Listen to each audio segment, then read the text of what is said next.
like this video if you didn't enjoy The Immortals of Meluha.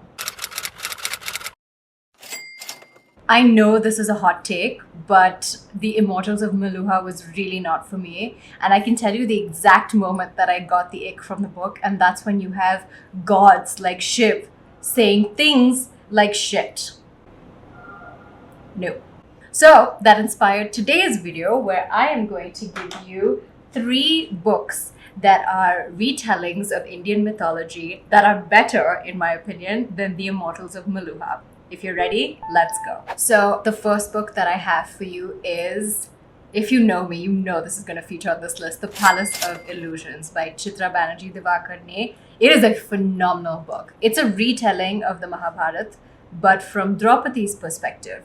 And what I really like about this book is how the author explores certain parts that the common lore of the mythology doesn't. Now, I'm not an expert on the Mahabharata, but there's certain key points to the story that everyone knows. But the author kind of goes into things that we typically don't talk about. So, for example, the fact that Draupadi was married to 5 men and cycled from one to the next to the next to the next every year, and how she might have felt in that whole thing, which we don't really ever stop to think about in general when we're hearing this story. When we have that horrible instance of like the sari and the unraveling and all of that, and we know that the sari never stops because she is protected, but how Draupadi might have felt in a situation like that, where she as a royal woman is being dragged out in the most humiliating and degrading way possible. What might have gone on in her head?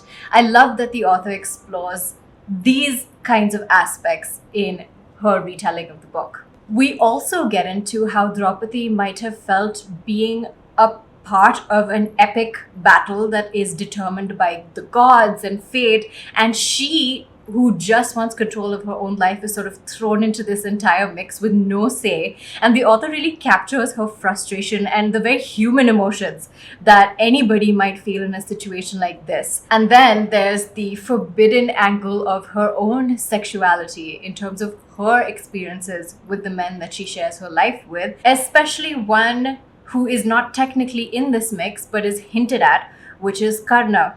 So her kind of, I'm again not too familiar with this, but I did ask a couple of people, and there are certain references to a connection with Karna. Now I don't know how deep that goes, but this book is interesting in that it looks at Karna as sort of a focal point for her own sexuality in a very tortured way, but I still find it fascinating. I love that the author has gone to these depths to look at these characters not just as like gods and like characters of a mythological epic, but as also human beings on this earth. And that's particularly fascinating when she covers Krishna as well. With the character of Krishna, you have a god walking among men who knows what's going to happen, but at the same time is involved in the story as it unfolds. Now, that's a tricky character to portray in a retelling. In my opinion, it could have easily gone wrong. But I love how the author creates the connection between Draupadi and Krishna,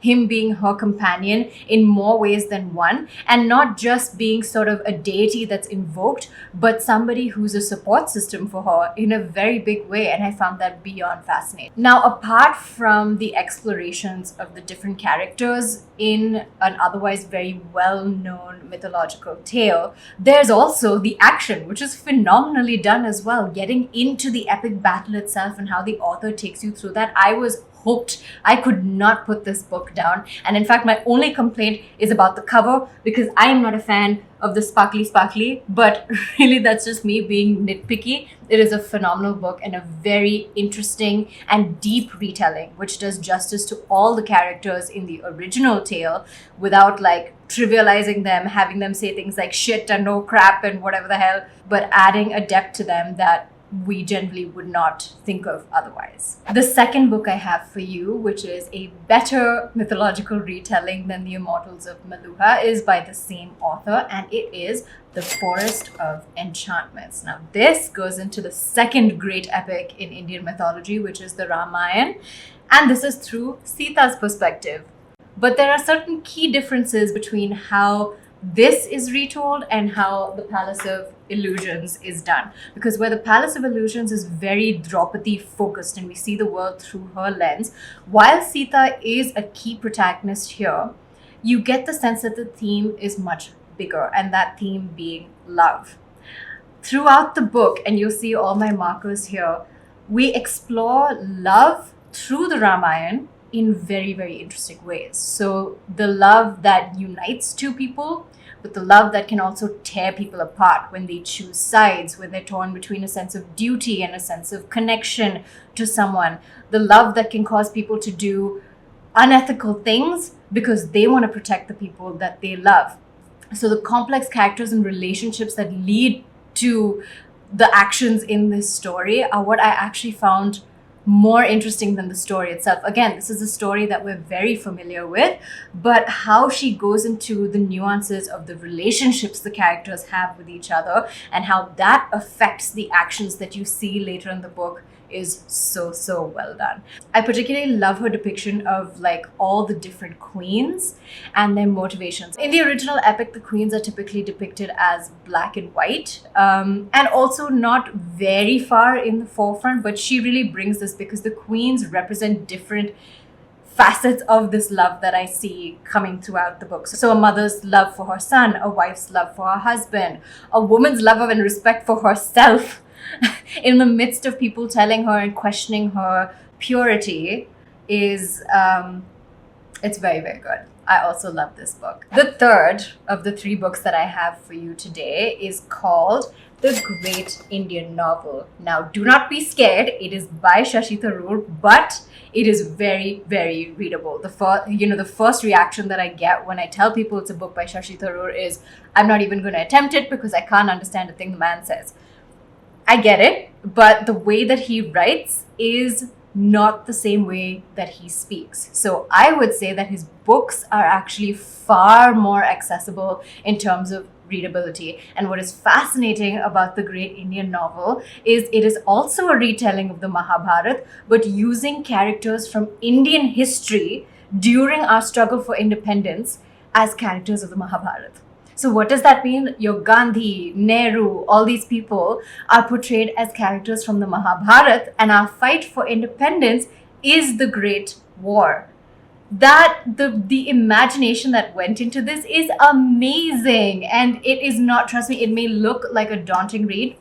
Yes, it is a little bit heavier than the other 2 books that I showed you, but it is very, very readable. And I had a blast because Shashi Tharoor doesn't explicitly say which character is whom. He changes the names a little bit, but you can kind of tell, obviously, from knowing your history. And I had a great time like piecing it together and figuring out who's who. So Khushwant Singh says that this is perhaps the best work of fiction written by an Indian in recent years. And The Hindu says it's brilliantly written and merits to be called a classic. I agree 100%. I also love the cover design. It's very simple, but I enjoy it. Blending the two when it comes to history and mythology is a very daunting task. It takes someone who's very sure of themselves to be able to do that in a way that is not going to get you backlash. And if anyone can do it, Shashi Tharoor can do it. And I love the way that he does it in this book. There you have it. These are 3 mythological retellings that I believe are better than The Immortals of Meluha. Let me know if any of these got your attention and which one of these you would want to read first. Other than that, make sure you like, comment, and subscribe. And if you want to read some of my original work, head to my website at aradhnamatthews.com and be sure to join our community on Instagram at The Looking Glass World for more book recommendations. Thank you so much for watching. I'll see you next time.